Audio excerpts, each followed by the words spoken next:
స్వాతంత్రం ఉంది. కానీ ఒకసారి ఆగి ఏమి పరీక్ష చేసుకోవాలంటే, నా మాటలు ఇతరులకు క్షేమాభివృద్ధిని కలుగు చేస్తా ఉన్నాయా? అనుకూల వచనమే మాట్లాడాలి. ఇతరులకు క్షేమాభివృద్ధికరమైన మాటలే మాట్లాడాలి. ఉప్పు వేసినట్లుగా మన మాటలు రుచికరంగా ఉండాలట. ఇతరులను కట్టేవిగా ఉండాలి, పడగొట్టేవిగా ఉండకూడదు. క్షేమాభివృద్ధి అంటే ఏంటి చెప్పండి?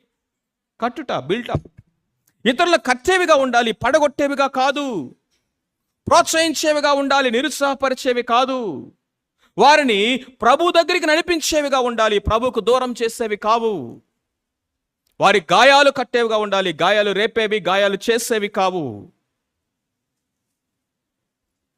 అందుకనే ప్రేమ కలిగి సత్యము చెప్పుచు మనము అన్ని విషయంలో క్రీస్తు వలె ఉండినట్లుగా అన్ని విషయంలో ఎదుగుదాం అంటున్నాడు. Speak truth in love.